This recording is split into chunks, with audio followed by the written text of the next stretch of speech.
Election commission ने मुस्लिम league नून की जो है इस्तदा को मंजूर करते हुए तमाम जितनी भी कॉन्स्टिट्यूंसीज है उसमें रिकाउंटिंग का आर्डर जारी कर दिया है। 6 मई को सुबह 9 बजे तमाम पार्टियों को नोटिस दे दिया है। आज 6 तारीख को 9 बजे वहाँ पे रिटर्निंग अफसर के पास तमाम कॉन्स्टिट्यूंसीज की रिकाउंटिंग होगी। जिस तरह मुस्लिम लीग नून ने एक सीट के लिए जिस तरह उन्होंने हंगामा मचाया और जिस तरह उन्हें तमाशा बना के रख दिया है, यकीनन ये उनकी पुरानी आदत है। मैं समझ रहा हूँ कि उन्होंने वो एतमाद खो गया। वो एतमाद खो गया एक पीडीएम की सूरत में, एक पीडीएम की जमातों को इकट्ठे करने के लिए कि ये सारे हरबे जो उन्होंने इस्तेमाल किए।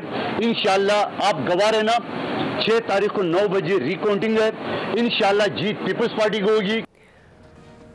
अस्सलाम वालेकुम नाज़रीन, आप देख रहे हैं प्रोग्राम एक्सपर्ट्स। मैं हूं दुआ जबीर। आज के पैनल का हिस्सा होंगे अयाज खान साहब, आमिर इलियास राना साहब, फैसल हुसैन साहब, ब्रिगेडियर रिटायर हारिस नवाज साहब, डॉक्टर आमिर लियाकत हुसैन साहब और मोहम्मद इलियास साहब। बढ़ते हैं पहले बड़े सवाल की तरफ और सबसे पहले हम बात करें कराची के हल्का NA 249 की।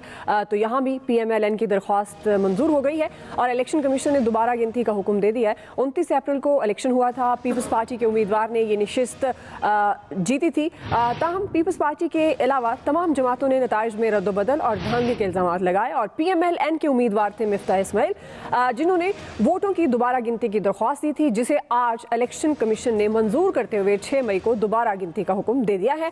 पीपल्स पार्टी ने इस फैसले की मुखालफत की है।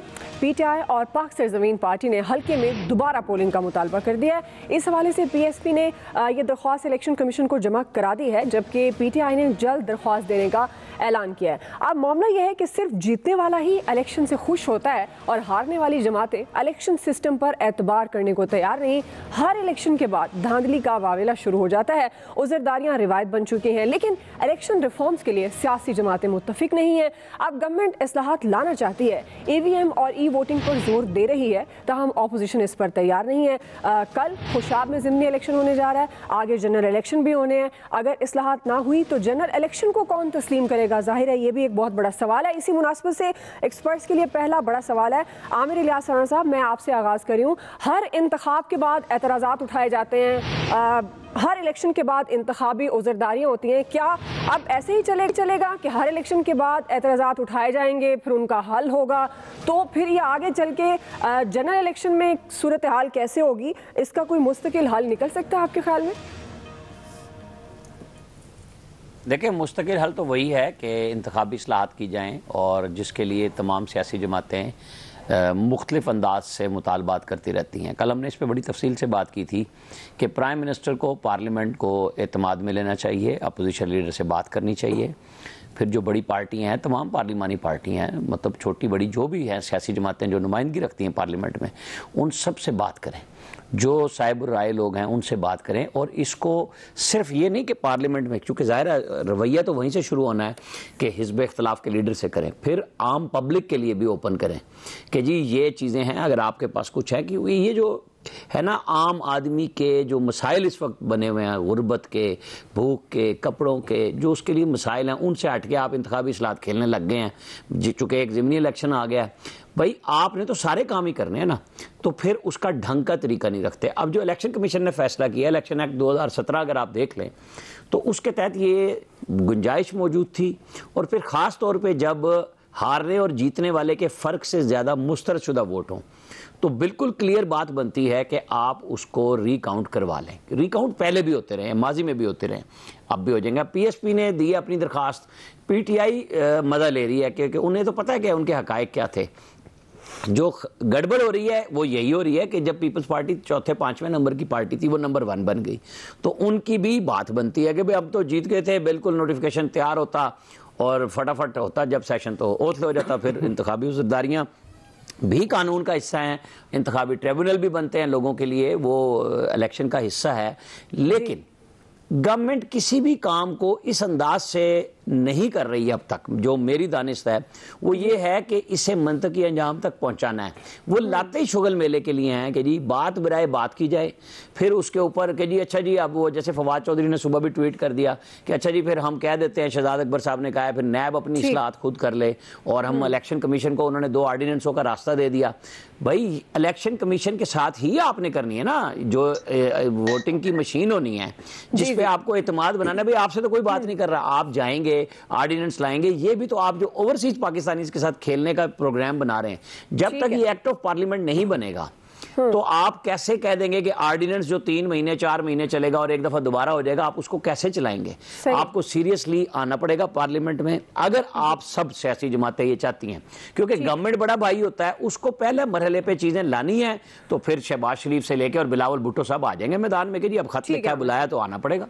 जी अयाज खान साहब। हाँ, ये बात ठीक है। प्राइम मिनिस्टर साहब को इनिशिएटिव लेना चाहिए, बिल्कुल अपोजिशन लीडर को लिखना चाहिए, बाकी जो पार्लिमानी लीडर्स हैं पार्लियामेंट में उनको एक ख़त लिखना चाहिए, उन सब से कहना चाहिए कि जी आएँ, बैठते हैं, बात करते हैं और आगे चलते हैं, क्योंकि बहुत हो गया जो भी इलेक्शन होता है। इंजीनियर्ड इलेक्शन की भी हमने इस तरह सुनी, बहुत मुद्दत से कोई भी ऐसा इलेक्शन नहीं है जो होने के बाद आराम से बाकी पार्टियां मान जाएं।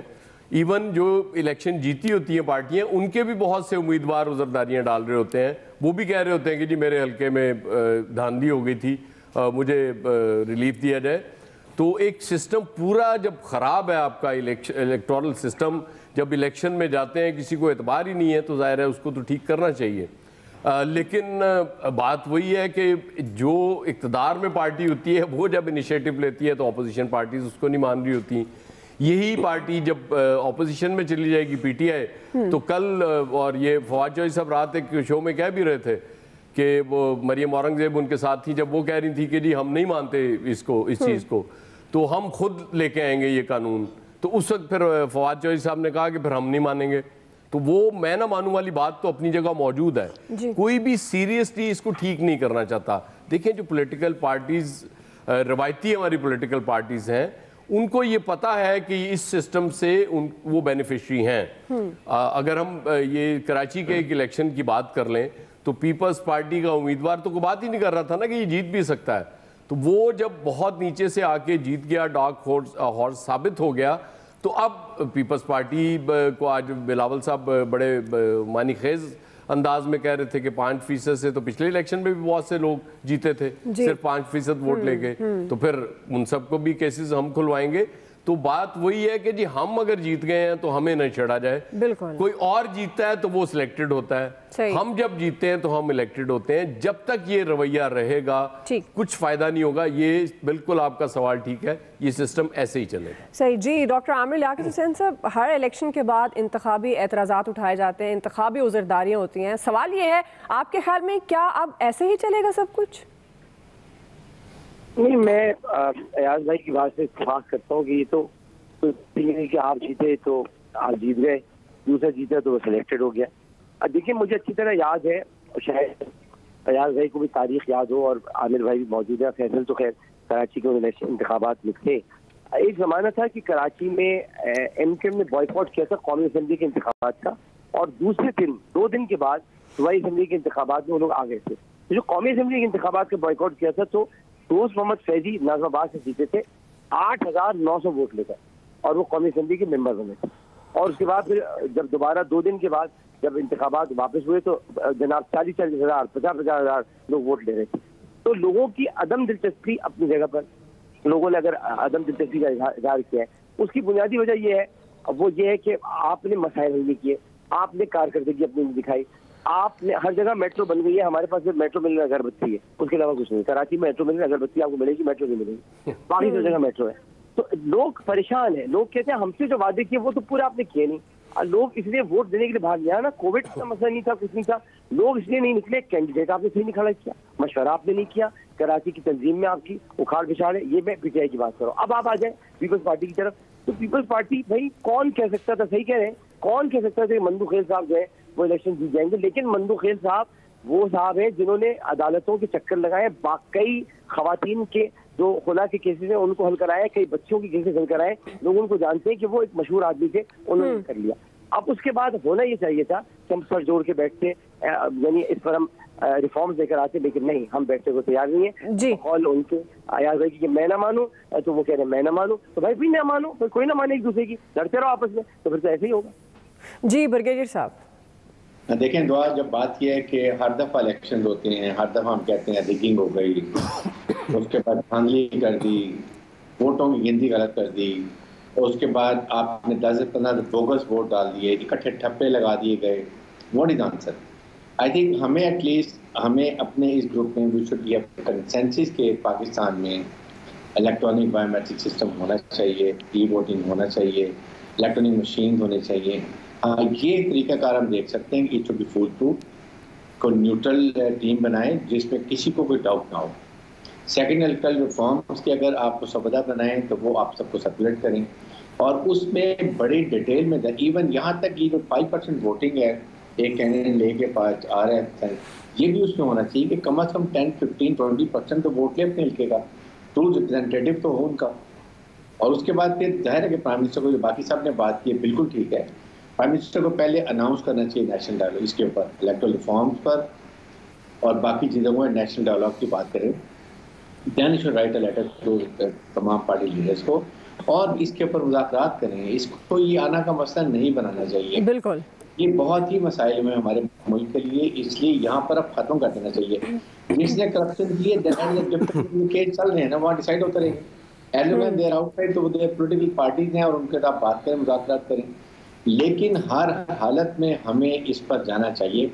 ये जो 2023 के इलेक्शन आ रहे हैं इसमें आप देखेंगे कि ये डस्का, कराची, सोन प्लेसेस पे पीक परफॉर्मेंस होंगे, इससे ज्यादा होंगे। ठीक, क्योंकि मेरे ख्याल में फौज को तो बुलाना नहीं चाहिए।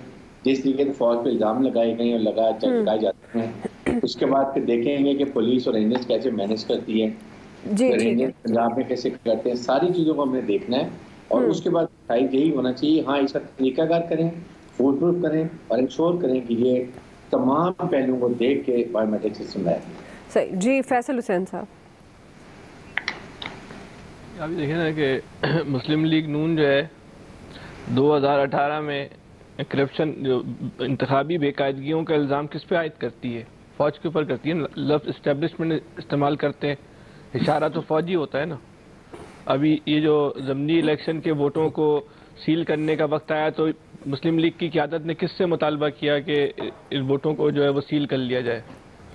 पुलिस से तो नहीं किया, सूबाई हुकूमत से तो नहीं किया, फ़ौज से किया ना। अच्छा, अब आपने अपने काम के लिए क्यों फ़ौज से किया भाई? तो ये जो सिस्टम है ना, जिसको जहाँ सूट करता है ना वो उसको वहीं जो है ना वो बोलता है भाई ये सिस्टम हमारे लिए बिल्कुल जो है ना आइडियल है, इसको चेंज ना करो। जिस सिस्टम से पीपल्स पार्टी इलेक्शन जीत गई, तो पीपल्स पार्टी को क्या ज़रूरत है कि वो इंकलाबी इस्लाहत लेकर आए?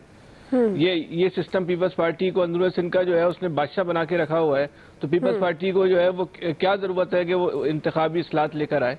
सही। अगर एक कोई ऐसा साफ और शफाफ इलेक्शन होता तो फिर तो 249 की हो सकता है कि सूरत हाल मुख्तलिफ होती, शायद ये ना होती जी। कि देखिए मुस्लिम लीग की एक पॉलिसी जो है वो समझ में नहीं आई कि मुस्लिम लीग ने जो है रीपोलिंग का मुतालबा क्यों नहीं किया, जबकि मुस्लिम लीग अगर रीपोलिंग का मुतालबा करती तो उसकी पोजीशन काफ़ी स्ट्रांग थी और हो सकता है कि सूरत हाल तब्दील हो सकती थी। रीकाउंटिंग का उन्होंने मुतालबा किया, रीपोलिंग का नहीं किया, ये बात जो है वो समझ में नहीं आई। यानी कि एक पोलिंग स्टेशन से का रिजल्ट जो है वो 7 बजे आ गया है और उसके बराबर वाले पोलिंग स्टेशन का जो रिजल्ट है वो सुबह 4 बजे तक नहीं आ रहा, 11 बजे तक जो है वो रिजल्ट जो है वो बराबर आ रहे हैं, तसलसल के साथ आ रहे हैं। उसके बाद मालूम चलता है कि जो प्रिजाइडिंग अफसर है वो गायब हो गए। सही। ये जो प्रिजाइडिंग अफसर या वहां नहीं पहुंच पा रहे डीआरओ के दफ्तर में, ये बात कुछ सियासी जमातें नहीं कह रही, ये इलेक्शन कमीशन का स्टाफ ऑफिशियली जो है वहाँ मीडिया को ब्रीफिंग दे रहा है कि प्रिजाइडिंग अफसर से हमारा जो है वो राब्ता मुनक़ता हो गया है, वो यहाँ नहीं पहुंच पा रहे। तो डस्का में क्या हुआ था, इसके अलावा क्या हुआ था? वहाँ धुन के नाम पर नहीं पहुंच पाए, तो यहाँ क्या हुआ? यहाँ तो अगर पैदल भी जाते ना तो पहुंच जाते, 12 बजे तक पहुंच जाते। अगर अपने पोलिंग स्टेशनों से पैदल भी जाते ना तो ये 12 बजे तक पहुंच जाते, 4 बजे तक तो प्रिजाइडिंग अफसरों का ही नहीं पता था। चले ठीक है जी। रियाज पार्टी को क्या जरूरत तो क्या चाहते हैं, रीपोलिंग करा दें, करवा के ऐसा सिस्टम ले? जी मैं तो जनरली बात कर रहा हूँ, हमारे आपके कहने से क्या होता है? अभी ये जो तमाम सूरत हाल है, डस्का की हो गई, ये कराची की हो गई, यानी 249, ये सूरत हाल को देखते हुए हमें इस्लाहात की तरफ जाना पड़ेगा। अब इसके लिए प्राइम मिनिस्टर साहब को चाहिए तमाम सियासी पार्टियों को अपने साथ मिलाएं, उनसे बातचीत करें और इस्लाहात अगर नहीं लाएंगे तो अगले जनरल इलेक्शन में देखें, यहाँ तो एक हल्के पर इतना मसला हो रहा है, फिर जगह जगह ये मसले शुरू हो जाएंगे, तमाम हलकों में लोग कहेंगे कि दोबारा रिकाउंटिंग करें, तो ये एक प्रोसेस इस तरह नहीं चल सकेगा, कोई नताइज नहीं तस्लीम करेंगे। तो ये एक लंबी जंग है, तो इस जंग को निपटाने के लिए भी वक्त है इनके पास। तमाम पार्टियों के साथ मिलें और जाके इस्लाहात लाएँ। ई वोटिंग का जो तरीक़ाकार है उसके बारे में बताएं कि इसमें कितनी सिक्योरिटी है, किस तरह है, धांधली नहीं हो सकती। और जो तमाम जो सूरत हाल है इसको अगर अब ना एड्रेस किया तो ये आइंदा आने वाले वक्तों में देखिएगा अगले जनरल इलेक्शन में इसी तरह यहाँ अभी जो ज़िमनी इलेक्शन जो भी होंगे तो उसमें इसी तरह लड़ते रहेंगे आपस में और इसी तरह टाइम वेस्ट करते रहेंगे। अवाम की ये देख लें हल्के में जो कह रहे हैं कि 5% वोट लेके कामयाब होंगे, अवाम की दिलचस्पी नहीं है, अवाम वोट डालने नहीं आती है, अवाम को पता है कि मसले का हल तो कोई होना नहीं उनके, ये इसी तरह चलते रहेंगे। अगर इंतखाबात में ये है, अब देखें मुस्लिम लीग नून ने कहा है कि रिकाउंटिंग करें, उन्होंने दोबारा नहीं कहा कि इलेक्शन कराएं, उनको उम्मीद है कि कुछ ना कुछ होगा। और ये जैसे बता रहे हैं कि इतनी देर में प्रिजाइडिंग अफसर नहीं पहुंच सके, ये क्या मसला है? इस मसले को इलेक्शन कमीशन को चाहिए कि एड्रेस करे और देखे और बताए सामने। ठीक, बिल्कुल जी। आप आ गया, ब्रेक लेते हैं, ब्रेक से वापस आएंगे। शौकत तरीन ने IMF की शराइत पर नज़रसानी का इंदिया दे दिया। हम सवाल रखेंगे क्या वज़ीर ख़जाना IMF शराइत में नरमी करवा पाएंगे या नहीं, राय लेते हैं ब्रेक के बाद।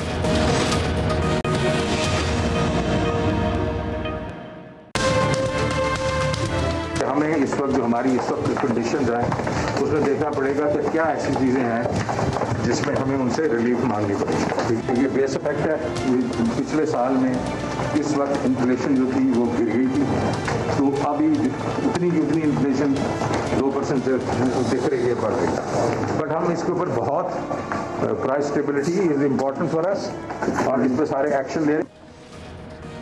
नाज़रीन, महंगाई ने तमाम रिकॉर्ड तोड़ दिए हैं। गवर्नमेंट की जानिब से इसे कंट्रोल करने की भरपूर कोशिशें की जा रही हैं, माफियाज के खिलाफ कार्रवाइयाँ भी जारी हैं और अब तक 3 वज़ीर ख़जाना भी तब्दील हुए हैं, लेकिन महंगाई का जिन कंट्रोल होता नज़र नहीं आ रहा। वज़ीर ख़जाना शौकत तरीन ने IMF की शराइत पर तहफ़्फ़ुज़ात का इजहार करते हुए नज़रसानी का इंदिया दे दिया है। वो कहते हैं कि IMF ने कड़ी शराइत लगाकर पाकिस्तान के साथ ज़्यादती की है। बिजली महंगी करने का मुतालबा IMF का नाजायज़ है। कोरोना से मईशत बुरी तरह मुतासिर हो रही है, मईशत का पहिया नहीं चल रहा, बिजली की और टैक्स लगाने से महंगाई मजीद बढ़ेगी।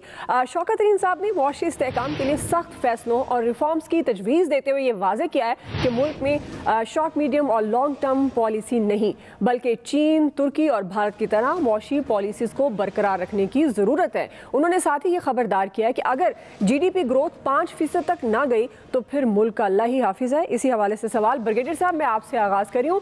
सवाल ये है, क्या वज़ीर ख़जाना IMF शराइत में आपके ख्याल में नरमी करवा पाएंगे? देखें, एक तो बड़ी खुशाइन बात है कि एटलीस्ट पाकिस्तान के पहले फाइनेंस मिनिस्टर को ये तो सोच है कि महंगाई बहुत बढ़ गई है and it has to be control. Depend ये करता है कि इस वक्त हमारी फाइनेंस टीम कितना अच्छा अपना होमवर्क करते हैं। प्राइम मिनिस्टर पाकिस्तान से यूज इज ऑल्सो इन्फ्लुएंस, और वहाँ जाके ज़रूर बात की जाएगी वर्ल्ड बैंक की टीम के साथ कि इस वक्त मुल्क में महंगाई का क्या हाल है, हमारी इकोनॉमिक कंडीशंस क्या हैं, अगर आज हम कीमत बढ़ाएंगे इसके क्या नताइज होंगे, ये सारी चीज़ें उनको बताने की ज़रूरत है। और साथ ही साथ इसको प्राइस कंट्रोल जो है वो मेरे ख्याल में एक कॉन्शियस प्रोसेस है, उस पर तो कोई कॉम्प्रोमाइज़ नहीं है। इन्फ्लेशन की बात भी बड़ी अच्छी उन्होंने की है कि 11.1 है और फिर GDP 5% आनी चाहिए, एटलीस्ट उनके गोल अच्छे हैं। और उन्होंने ये नहीं कहा था जो आता था कि कीमत बढ़ा दो, बिजली बढ़ा दो, IMF चेक कर लो। देखिए, IMF का पर्पस पाकिस्तान में बड़ा क्लियर है, वो ये है कि दे वांट कि पाकिस्तान इकोनॉमिकली चोक रहे, पाकिस्तान आई वर्ल्ड बैंक से कर्जे लेता रहे, कर्जों में फंसा रहे, वो अपने मर्जी के फैसले कराते रहे। आप न्यूक्लियर मुल्क में, इस्लामिक मुल्क में आप इकोनॉमिक तरक्की ना करें ताकि अपने फैसले अपने मुल्क के वफाद में ना कर सकें। ये उनको डिजाइन था कि हमने कैसे करना है, यहाँ हमारी टीम का काम है इसको कैसे हमने अपने ऑब्जेक्ट्स को परसू करना। ठीक जी, आया सर। देखिए, IMF जिससे आपने कर्जा लेना था, जब उसी के नॉमिनी से आप कहेंगे कि बात कर ले तो फिर रिजल्ट तो यही आएंगे ना। ज़ाहिर है जो कर्ज देने वाला है अपने बंदे के थ्रू कर्ज देगा तो अपनी शराइत पे देगा आपको। शौकत तरीन साहब बातें तो बड़ी अच्छी कर रहे हैं।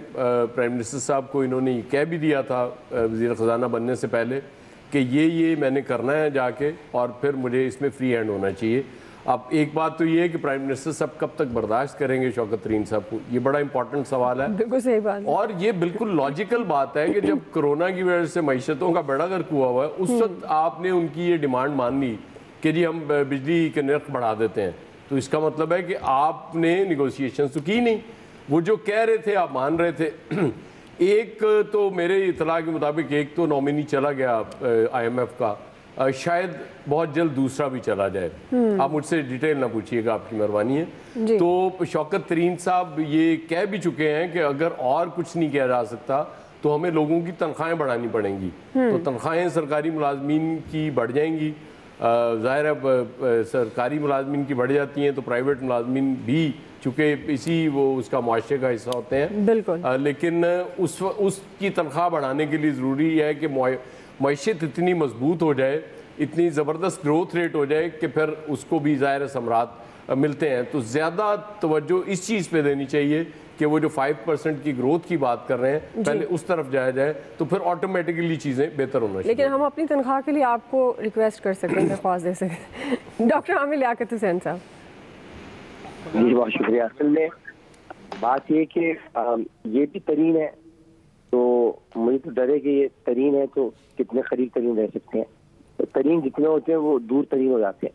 तो मुझे तरीन पर बड़ा मसला है कि तरीन ये कब तक रहेंगे तरीन, क्योंकि आप लोग समझते हैं कि मतलब ये कि मैं मतलब मुझे घबराहट है थोड़ी तरीन होने से। अगर ये तरीन ना होती तो शायद करीब तरीन होते। मगर एक और मसला ये है कि हम तो ये सुन रहे थे, अपने प्रोग्राम्स में भी हम सुन रहे थे और हमें सब बता भी रहे थे कि मईशत बहुत अच्छी चल पड़ी है, मईशत तो बहुत ज़बरदस्त जा रही है, मईशत का पहिया चल गया, बड़ी तेज़ी से चल रहा है। आज तरीन साहब ने, शौकत तरीन साहब ने कह दिया कि जी मईशत तो सही नहीं चल रही। तो अब ये क्या मईशत में तब्दीली लेकर आ सकेंगे? ये बिल्कुल नहीं ला सकते, कोई भी नहीं ला सकता। उसकी वजह ये कि अयाज भाई ने एक बात कह दी कि आप ज़ाहिर है कि सब IMF के नुमाइंदे हैं, IMF शराइत पर ये बात करते हैं। तो भाई अभी तक तो सब कुछ सब अच्छा जा रहा था, अब अचानक जो है वो मईशत भी खराब हो गई। कल तक तो मईशत के आदाद शुमार पेश किए जा रहे थे, हम ज़बरदस्त, हमारी GDP ग्रोथ हो रही है, हम आगे बढ़ रहे हैं, हम बहुत आगे जा रहे हैं। अब हम लग रहा है कि फिर से हमारा कशकोल खाली हो गया, फिर हम मांगने की पोजीशन पर आ गए। तो मुझे नहीं लगता कि ये सब कुछ, ये बातें होती हैं हुकूमतें चलाने के लिए, अच्छा लगता है कहना हम सही कर देंगे, हम आ गए, सब बेहतर हो जाएगा, अब मैं ये कर दूंगा, अब ये मैं कर दूंगा। 2-4 महीने ये भी गुजार लेंगे, उसके बाद ये भी जहांगीर तरीन, मेरा मतलब शौकत तरीन हो जाएंगे। तो डॉक्टर साहब वो जो अच्छे आदाद शुमार आपको दे रहे थे वो खुद आपको पता बनना चाह रहे थे, किसी और को नहीं चाह रहे थे क्या? जी जी जी जी जी हाँ जी हाँ जी जी आमिर साहब। देखें, IMF ने IMF से मुज़ाकरात किए, मतलब रज़ा बाकर और हफीज़ शेख किन के मुलाजिम कहाँ से आए, किन से बात कर रहे थे, तो नतीजा तो वही आना था, ढाक के 3 बात, क्या होना था, क्या फ़र्क पड़ना था। फिर ये भी प्राइम मिनिस्टर की टीम थी और अब जो आए हैं ये भी प्राइम मिनिस्टर की टीम है शौकत तरीन साहब की सूरत में। जब वो कहते हैं कि 5% के करीब ग्रोथ चाहिए, वरना फिर अगले 4 साल आप देखें फिर क्या बनती है हमारे साथ, तो 5% ग्रोथ लाने पे GDP की मजमूई शरह के 15 से 20% आपको इन्वेस्टमेंट पाकिस्तान में चाहिए। इन्वेस्टमेंट इन हालात में जहाँ बाहम दस्तो गिरेबा हैं लोग, वहाँ कैसे आएगी? वहाँ सिवाय चाइना के तो कुछ है ही नहीं। चाइना को भी भगा के लितर मारने के चक्कर में हमारे यहाँ अक्सर लोग भागे खड़े होते हैं। हाँ, ये कह सकते हैं कि जो इस वक्त शौकत तरीन और डॉक्टर वकार मसूद और ताबिश कौर जो मामले खसूसी हैं दोनों पेट्रोलियम और एनर्जी पे, इन लोगों की इस बात पे कम से कम एक बात है कि एक तो चाइना से 7-8 बिलियन डॉलर का जो कर्जा है उसको रीशेड्यूल करा लिया जाए। दूसरे, चूँकि इस अगर ये रीशेड्यूल हो जाता है तो हमारी रीपेमेंट रुकती है फौरी तौर पे जो हमने करनी है, प्रेशर नहीं आएगा मीशत पे। और दूसरी तरफ IMF से कहा जाए कि जी वो नायल निकम्मे थे, बेशक उन्हीं के लोग थे, पाकिस्तान की मीशत का तबाह कर गए, और अगर आप इस रेट पे लेंगे चीज़ें तो ना तो लोग पे करेंगे। शौकत तरीन तो बड़ी खुली बात कर रहे हैं ना, फिर चोरी बढ़ रही है। जब आप लोगों को मजबूर करते हैं कि वो खाने पीने की अशिया भी घर में ना पका सकें, बिजली के रेट, गैस के रेट इतने ज़्यादा हो जाएं, तो आप क्या करेंगे? अच्छा, आप तनख्वाहें अगर इस तरह बढ़ाएंगे इन हालात में तो इन्फ्लेशन ही बढ़ेगा ना। आप नोट छाप के पैसे देंगे तो बदले में फिर एक इकॉनमी तबाह होने की तरफ जाएगी। तो इसीलिए मैं वो जो लफ्ज़ आसिफ जरदारी और शहबाज शरीफ ने बहुत स्टार्ट में इमरान खान साहब से कहे थे कि मईशत पे बैठ जाए, मिसाक कर लें हमारे साथ, क्योंकि पाकिस्तान की बचत का तमाम लोग बैठ के सोचे, फिर दुनिया आपके बारे में सोचती है कि इनको सोचना आ गया है। ये जब आप किराए के भाड़े के वो टट्टू लेके आते हैं ना, इधर बिठा उधर बिठा, सौदे किए, नहीं जी ये गलत था वो गलत था, तो फिर नतीजा ये होता है कि बिजली भी आसमान पे बातें कर रही होती है। और मैं फिर ब्रिगेडियर साहब को छेड़ देता हूँ कि 30 जून का ख्याल रखिएगा, अगर यही हालात रहे तो फिर आप राय बदलेंगे। शौकत तरीन को इसीलिए लाया है राणा साहब, वो इसीलिए लाया है। फैसल साहब, नहीं, आमिर साहब को बोलें कि मुद्दत बढ़ाएं, कम से कम 2.5 साल और करें। चलें अगले इलेक्शन इन्होंने ब्रिगेडियर साहब अब आप जो कह दें हम वही ले लेंगे, बोले ना सर। नहीं हम आप मैं कह रहा हूँ ना आपको, ब्रिगेडियर साहब कह रहे हैं मैं 30 जून तक मुतमईन हूँ, हो जाएगा सब ठीक। यस इंशाल्लाह कायम है ना फैसल हुसैन साहब प्लीज। 31 दिसंबर। अच्छा एक बात ये है कि ये वो अली जैदी वाली तो नहीं है, वो जो सॉरी वावडा साहब जो कह रहे थे कि तनख्वाहें मिलेंगी और रेडी वाला भी कर्जे देगा और लेगा, सारे सब कुछ ठीक हो जाएगा। जो हफ्तों में कह रहे थे जी फैसल साहब वक्त मेरे पास कम है प्लीज। फैसल साहब अरे देखिए, कहते हैं कि IMF के साथ जो है ना मायदा सही नहीं किया। भाई किसके साथ मायदा सही किया है? इन्होंने TLP के साथ मायदा सही नहीं कर सके तो IMF के साथ मायदा क्या सही करते? कहते हैं IMF का नुमाइंदा आ गया था, इसने पाकिस्तान की मईशत को तबाह किया, तबाह करके जो है वो चला गया। अच्छा चला गया, भाई क्यों चला गया? अगर शौकत खानम अस्पताल में किसी और अस्पताल की इंतज़ामिया अपना कुछ CEO भेजे कि जाओ शौकत खानम अस्पताल के सिस्टम को तबाह बर्बाद कर दो, वो तबाह बर्बाद कर दे तो इमरान खान साहब उसको इतनी आसानी से जाने देंगे? तो ये बात अगर इनकी सही है कि इन्होंने एग्रीमेंट सही नहीं किए, मायदे सही नहीं किए, गलत शराइत मानी, तो ये जो 22 करोड़ लोगों का जो दिवालिया निकला है, पाकिस्तान का जो हशर नशर हुआ है, तो इसका मुजरिम कौन है फिर? तो आप खड़ा करें ना फिर इनको, हफीज शेख साहब को अदालत के कटहरे में काटे ना, इनके खिलाफ गद्दारी की FIR के। ये तो फिर कोई टास्क लेकर आए थे इस मुल्क को तबाह करने का। ये तो सारी बातें थी जो असद उमर साहब कह रहे थे, जो तहरीक इंसाफ का जो है ना पोस्टर बॉय थे, सबसे बड़ा ब्रांड था जो तहरीक इंसाफ का, जो मना कर रहा था कि आप IMF के पास ना जाओ, तो वही उनके उस मौक़िफ़ को असद उमर की नाअहली करार दिया गया था कि ये इस काबिल नहीं है कि मिनिस्ट्री चला सके, इसलिए हफीज शेख को ला रहे। तो जो कुछ उनके बाद हफीज शेख ने आने के बाद किया, उस पर मौजूदा वजीर खजाना साहब फरमाते हैं कि वो पाकिस्तान के साथ जो है ना बड़ा गलत हो गया। तो कौन जिम्मेदार है इसका? कोई तो जिम्मेदार होगा ना। बिल्कुल या जिसका जो दिल चाहेगा जब आएगा वो यहाँ अपना सयाती दौरे पर आए, इस मुल्क को तबाह किया और चलेगा, कोई पूछने वाला ही नहीं है। ठीक है फैसल जी। अलियास साहब देखिए जी, एक फ़ैसला जो भी किया इकॉनमी के बारे में गलत किया, जिस तरह भी किया इन्होंने मुज़ाकरात किया IMF से, इनको पता होना चाहिए था कि अगर इनको मुज़ाकरात जो कर रहे हैं ये कर्ज़ा लेने के लिए हर 3 महीने बाद उनकी शराइत मान लेते हैं, हर 3 महीने बाद मान लेते हैं। थोड़ा सा रेजिस्ट करना चाहिए। कोविड का दौर है, इसमें बड़े मुश्किल हालात हैं, माली तौर पर लोगों पर पहले ही बोझ है, इनको समझ होनी चाहिए। अब जो फ़ैसला गलत करके चले गए उनसे कौन पूछेगा? नुकसान तो इकॉनमी को हुआ, हर आदमी को सफ़र करना पड़ रहा है। तो इसलिए जो सूरत हाल है, आप देखें शौकत तरीन साहब कह रहे हैं, अब देखें उनको भी फैसले करने में मुश्किल होगा। इतनी देर में गवर्नमेंट चली जाएगी, फिर दूसरी गवर्नमेंट आ जाएगी, जो दूसरी गवर्नमेंट आएगी वो कहेगी जी पहले पे गलत कर गए। तो इसी तरह ये एक तसलसल एक चलता जा रहा है कि जी जिसने गलत किया उसने गलत किया। महंगाई का जो फिर सारा जो मुश्किलात हैं, जो इस तरह जो सारा बर्दाश्त करना पड़ा गलत फैसलों का, तो सारी अवाम को बर्दाश्त करना पड़ा। तो इनका एहतसाब कौन करेगा? जो गलत फैसले किए, पहले कहते हैं कर्जा लेने में देर कर दी, अगर देर कर दी अब रीपेमेंट्स करनी है तो IMF ने तो अपनी कंडीशनलिटी सारी इनसे मनवानी है, तो ये चुप करके मानते रहे। ये पता नहीं कितने सीधे साधे थे कि इन्होंने चुप करके सारी हाँ में हाँ मिलाई उनके। ठीक है जी, ब्रेक से वापस आएंगे। कोरोना के वार बरकरार हैं, हम सवाल रख रहे हैं कि गवर्नमेंट की रिट कहाँ है। राय लेते हैं ब्रेक के बाद।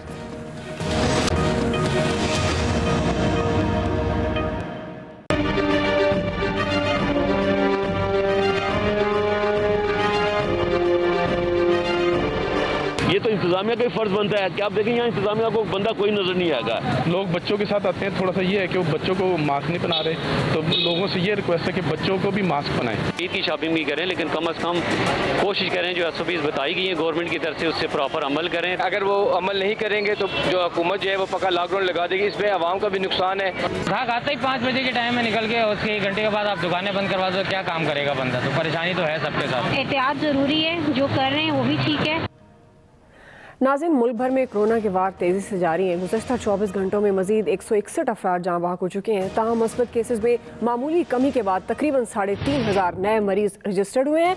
गवर्नमेंट की जानिब से मुख्तलिफ पाबंदियाँ लगाई जा रही हैं, लेकिन आवाम इन तमाम पाबंदियों को हवा में उड़ा रही है। ईद से पहले मार्केट्स और बाजार खरीदारों से भर गए हैं। SOPs के बगैर जुलूस निकाले जा रहे हैं। मज़ारों और मसाजिद में एतकाफ़ की पाबंदी को भी नज़रअंदाज कर दिया गया है। NCOC ने मुल्क भर में 8 से 16 मई तक तमाम कारोबार बंद रखने का ऐलान किया किया, लेकिन ताजर बरादरी ने इस फैसले को मुस्तरद करते हुए कारोबार खोलने का ऐलान कर दिया है। इलियास साहब, मैं आपसे आगाज़ करी हूँ। सवाल ये है कि पाबंदियों के बावजूद कोरोना SOPs नज़रअंदाज हो रहे हैं, गवर्नमेंट की रेट कहाँ है? जी, गवर्नमेंट तो इस सिर्फ ऐलान करने तक हद तक है कि ऐलान कर देती जी सख्ती कर रहे हैं सख्ती। तो मार्केटों में देख लें, लाहौर में इतना चौक हो जाता है, सड़कें चौक हो जाती हैं, मार्केटें भर गई हैं, SOPs की तमाम खिलाफ वर्जी हो रही है। हालांकि कि वो कह रहे हैं कि 6 बजे तक मार्केटें खोलें, लेकिन 6 बजे तक जो रश देखने में आता है वो सड़कों पर लाहौर की देखने के काबिल है। हर मार्केट भरी पड़ी है। फ्लैग मार्च भी कर रहे हैं लेकिन वो रोक नहीं सक रहे लोगों को, और लोग मास्क भी नहीं पहन रहे। बड़ी बुरी सूरत हाल है, लोगों को खुद पर रहम करना चाहिए इसमें। जी, आमिर इलियास राना साहब। देखिए जी, इलियास साहब ने बात ज़बरदस्त कह दी कि रेट जो है ना वो ऐलानात, ट्विटर, सोशल मीडिया पे कायम है, और जब कुछ नहीं कर सके तो फ़ौज को ला के रख दिया सामने। और ये बड़ी खौफनाक सूरत हाल है कि ताजरों से बातचीत किए बगैर आप कानून नाफिज करने वाले रियासती इदारों को उनके सामने खड़ा कर रहे हैं। आपको बिल्कुल अभी भी 2 दिन 3 दिन लगाएं और समझाएं ताजरों के साथ। चैम्बर्स में आपके वज़ीर ठंडे कमरों से बाहर निकलें, चैम्बर्स में जाएं, सारे पाकिस्तान में और सारी सूबाई हुकूमतों को हिलाएं। खुदा न खास्ता अगर लोग सामने आ गए, ताजर खड़े हो गए, तो कहाँ होंगे हम? एक तो कोरोना, ऊपर से अंदर की लड़ाई, ये नहीं होनी चाहिए। गवर्नमेंट को होश के नाखून लेने चाहिए, सिवाय प्रेस रिलीजें जारी करने के अलावा अमली तौर पे ताजरों के पास पहुंच जाएं, क्योंकि उनके भी सारे साल की रोजी रोटी इसी बिजनेस से पनाह है, और ये गलत बात नहीं है, लोग कारोबार इसीलिए करते हैं। सही। फैसल हुसैन साहब। एक पहलू तो ये है जो आमिर साहब कह रहे हैं, बिल्कुल सही बात है कि आपने एक तो लोगों से निवाला उनके मुंह से छीन रहे हैं, और फिर आपने उनको फौज को उनको सामने ले जाके जो है खड़ा कर दिया। दूसरी बात, मैं आपको इस वक्त बिल्कुल ईमानदारी के साथ बता रहा हूँ, इस वक्त आप बाज़ारों में, इस कराची के बाज़ारों में आप आ जाएं, इतना बदतरीन रश है, इतना बदतरीन रश है कि आप वहाँ सांस भी नहीं ले सकते। जो कह रहे हैं ना कि कोरोना, ये जो SOPयाँ बना रहे हैं, ये SOPयाँ और जो है ना इस कोरोना को फैलाने का बाइस बन रही है। और भाई आप 6 बजे तक खोल लो, इसको 24 घंटे के लिए खोल दो।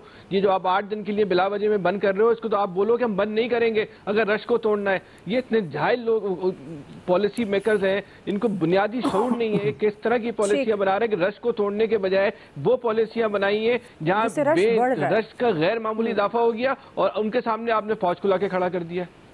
जी, डॉक्टर आमिर लियाकत हुसैन साहब। देखिए, दुनिया भर का उसूल है कि जब आप रश रोकते हैं तो रश बढ़ता है।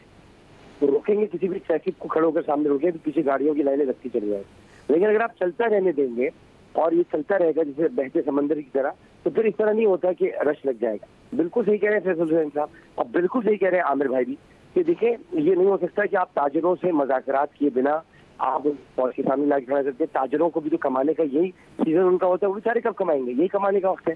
तो मेरा ख्याल है कि इसमें हुकूमत की रेट का जो आपने समझ किया, हुकूमत ही कहीं नजर नहीं आ रही, तो रेट कहाँ से आएगी? जी, अयाज खान साहब। देखिए, सबसे बड़ी बात यह कि गवर्नमेंट ने रमज़ान शुरू होने से पहले ये बात शुरू कर दी थी जी, लॉकडाउन।